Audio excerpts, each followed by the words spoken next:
अब इस वक्त क्लास आती है 2 बजे तो ले। क्या वापस बोलो। हम भी दूसरा पढ़ते हैं, लेकिन 2 बजे क्लास आती है तो ले लेते हैं। 2 बजे क्या, हम थोड़ा लेजी टाइम होता है ना। अच्छा, चलिए अब सिमुलेशन स्टार्ट करते हैं। सिमुलेशन में क्या होगा कि हम करने क्या वाले हैं, हम जो मेथड काम में लेंगे उसका नाम है मोंटे कार्लो सिमुलेशन। एक्चुअली हम जो रियल लाइफ है उसके जैसा एक मैथमेटिकल मॉडल बनाएंगे और फिर उसके बेसिस पे हम डिसीजन लेंगे और प्रॉब्लम को एनालाइज करेंगे।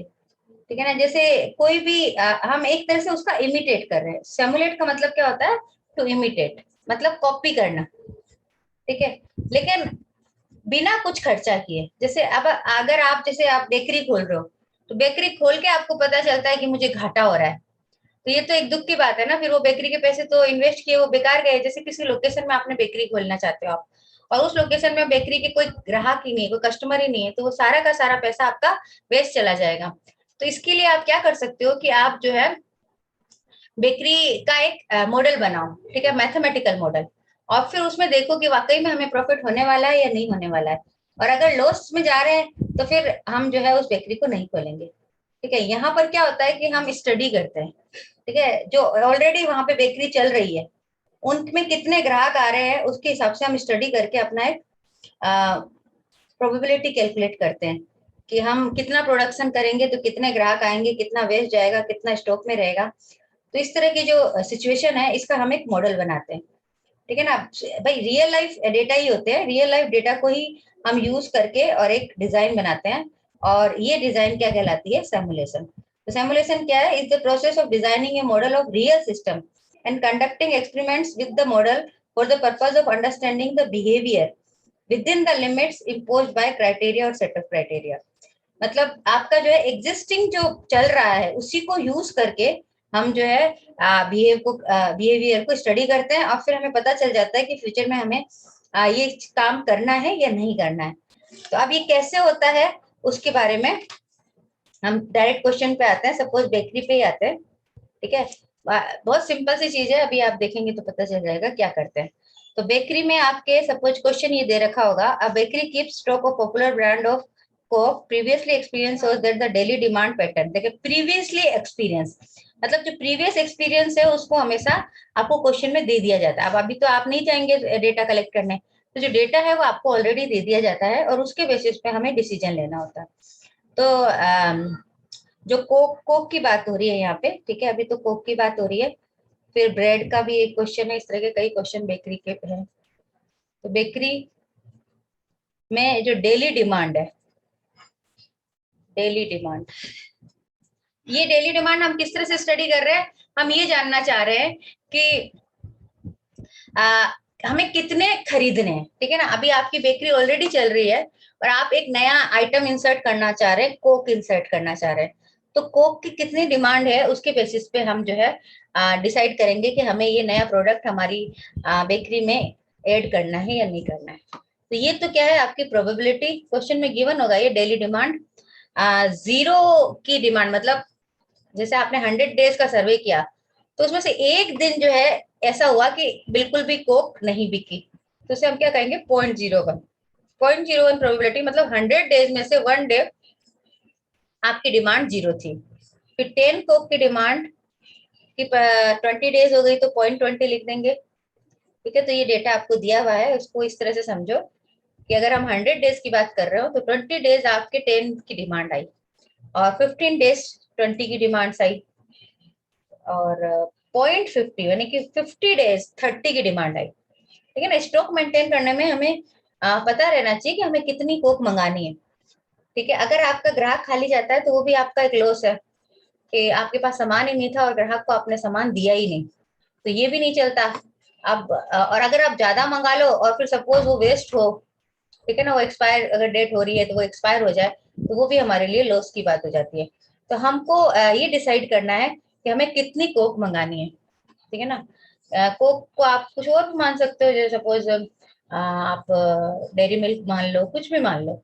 कोई भी एक आइटम है, उसका जो 100 डेज का सर्वे है उसके अकॉर्डिंग, अभी तो 100 के आप 1000 डेज सर्वे, मतलब सर्वे जितना आप कर सकते हो उससे आपको ये आइडिया लगा कि इस तरह की डिमांड रहती है किसी और दुकान पे, ठीक है ना। हमारी दुकान पे तो हमने अभी स्टार्ट ही नहीं किया है, तो ये हमने सर्वे किया और उसके अकॉर्डिंग हमें पता चला। 100 डेज सर्वे मैम, ये 100 डेज सर्वे ना? नहीं, 0.01 प्रोबेबिलिटी है। तो 0.01 मतलब अगर आपने 50 डेज का सर्वे किया तो हाफ डे हो जाता है। तो अब हाफ डे तो समझ में नहीं आता, इसीलिए मैंने इसे 100 ऐसे ही बोल दिया। मतलब प्रोबेबिलिटी को परसेंट में कन्वर्ट करना हो तो क्या होगा, ये 1%, ये आपका हो गया 0.20 का मतलब 0.20 अपॉन 100, तो ये कितना हो जाएगा, 20 हो गया, ये 15% हो गया, ये 50% हो गया, 12% हो गया, ये 2% हो गया, ठीक है ना। परसेंट में समझ लो कि अगर, और वो सर्वे कहाँ से किया, नियर बाय शॉप से, जहां आप अपने, जहां आपके पास में, क्योंकि आप तो अभी सामान नहीं मंगवाए हो, तो वहां पे आपने ऐसे देखा जैसे आपके पड़ोस की दुकान है, वहां बैठ गए और देखा आपने कि आज कितनी बिकी, फिर कल कितनी बिकी, परसों, मतलब इस तरह से अलग अलग डेज आपने चेक किया 100 डेज तक। तो उसमें फिर आपने उसकी चार्ट बनाया, तो चार्ट से आपको पता चला कि 20 डेज तो 10 की डिमांड आई थी और 50 डेज 30 की डिमांड आई है। तो इससे भी आपको आइडिया लग रहा है कि अगर हम 30 मंगाए तो बेस्ट है, क्योंकि नॉर्मली जो है वो 30 की डिमांड आती है, ठीक है ना। लोकेशन पे डिपेंड करता है, वो लोकेशन ऐसी है कि वहां पे कॉलेज वॉलेज आसपास होगी, तो इस तरह से इसको पता चल गया कि 30 की डिमांड आ रही है। तो मतलब स्टॉक एक तो मंगानी या नहीं मंगानी, अगर सपोज डिमांड यहाँ सब में कम कम आती तो हम मान लेते कि भाई यहाँ तो डिमांड है ही नहीं, तो ये चीज मंगानी नहीं है। और अब ये देख के आइडिया लग गया कि भाई अपने नॉर्मल डेज में जो है वो कितना 30 का जो है रेशो पड़ रहा है, तो अपन ऐसे डायरेक्ट आइडिया लगा सकते हैं। बट इसमें क्या है, आप मैथमेटिकली हम किस तरह से आइडिया लगाते हैं, वो है सिमुलेशन। तो आप देखिए अब क्या करना है आपको, ये तो मैंने इंट्रोडक्शन दिया कि हम क्या करने वाले हैं। मेथड ऐसा कोई हम अप्रोक्सीमेशन नहीं करेंगे, हम एक प्रॉपर मेथड से करेंगे। तो मेथड क्या है वो देखिए। सबसे पहले तो हम क्या करेंगे, इसके करस्पॉन्डिंग एक टेबल बनाएंगे, ठीक है। टेबल बनाते हैं, ये तो हॉरिजेंटल है, हम इसकी वर्टिकल टेबल बनाएंगे।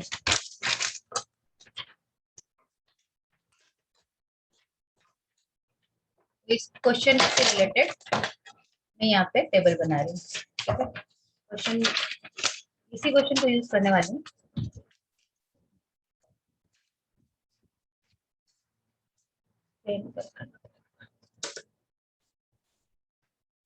तो सबसे पहले जो कॉलम बनेगा, फर्स्ट कॉलम बताएगा डिमांड को, ठीक है। सेकंड कॉलम बताएगा प्रोबेबिलिटी को, ठीक है। थर्ड हम बनाएंगे क्यूमुलेटिव प्रोबेबिलिटी, ओके। और फिर हम बनाएंगे रैंडम नंबर, ठीक है। रैंडम नंबर इंटरवल इसका कैलकुलेट किया जाएगा। यहाँ दो टेबल बनने वाली है। फर्स्ट टेबल में कैलकुलेशन होती है रैंडम नंबर इंटरवल की, फिर उसके बेसिस पे हम सेकंड टेबल बनाते हैं, ठीक है। तो मैं ऐसा करती हूँ, इसको पूरा कर लेती हूँ, इसी में दो टेबल्स बन जाएगी आराम से, क्योंकि उसी को यूज करके उसी के रेफरेंस से जो है हम आगे काम करते हैं।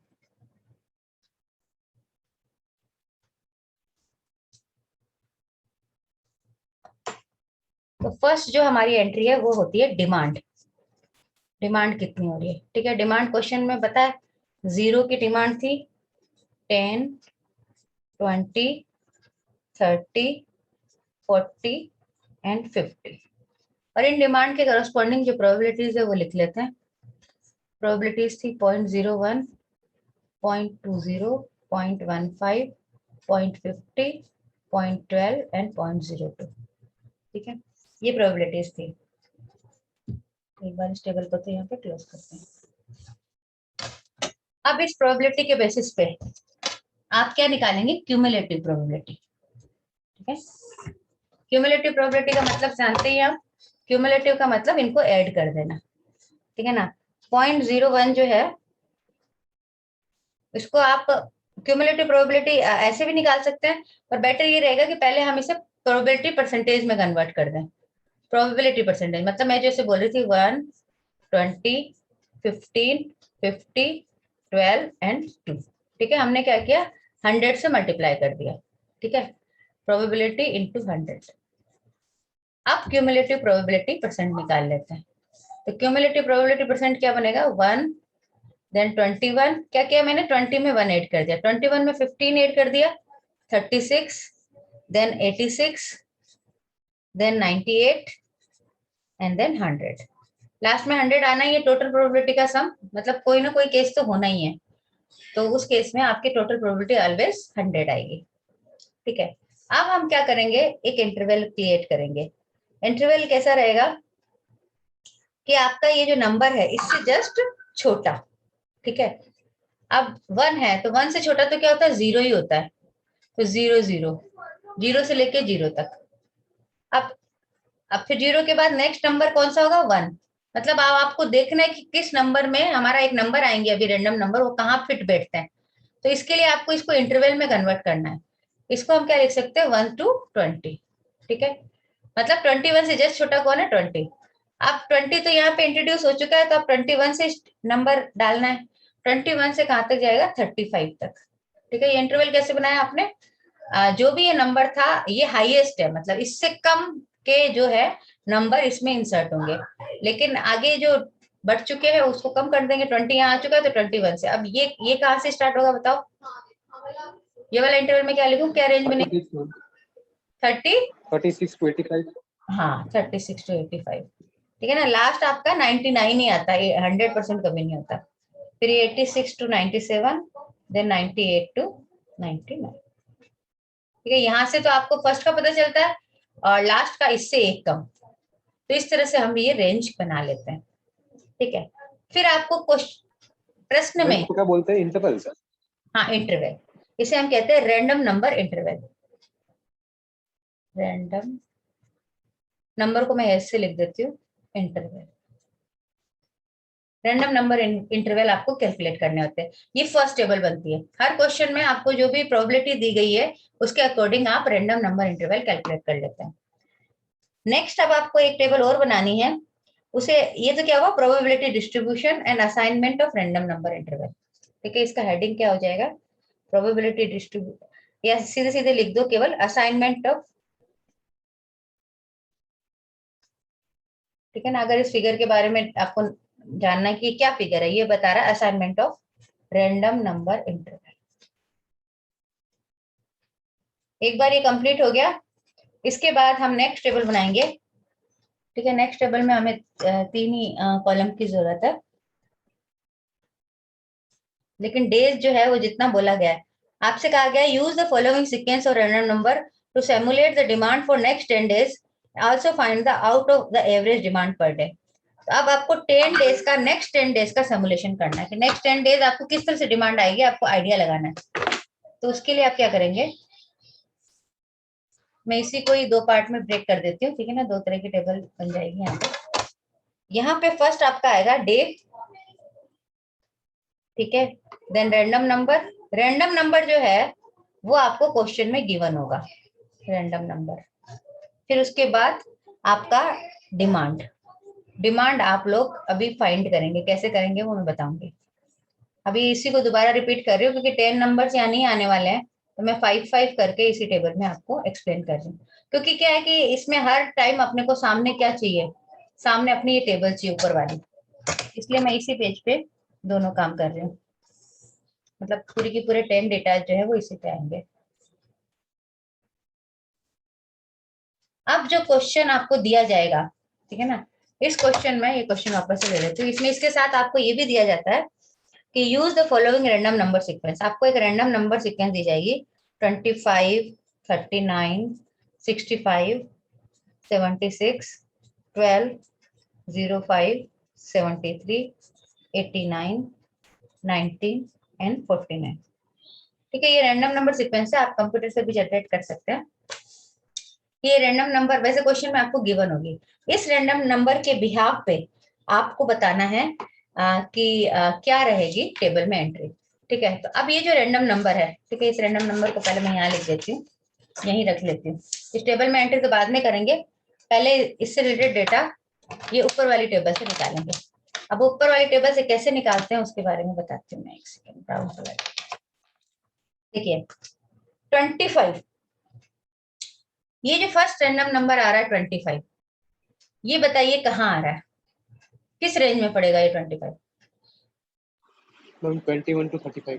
ठीक है ना, तो यहाँ आप क्या करेंगे, यहाँ इसको लिख देंगे 20, ठीक है 20, इसके कॉरस्पॉन्डिंग डिमांड कितनी 20, और आप जो है इसको 1 लिख दो, या फिर आप चाहो तो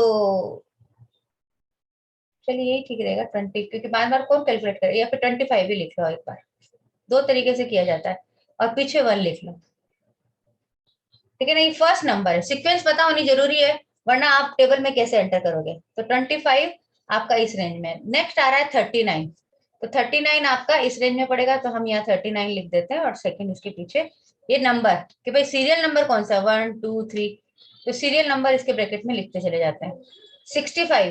65 आपका इसी में आएगा, तो यहाँ 65 और 3 नंबर।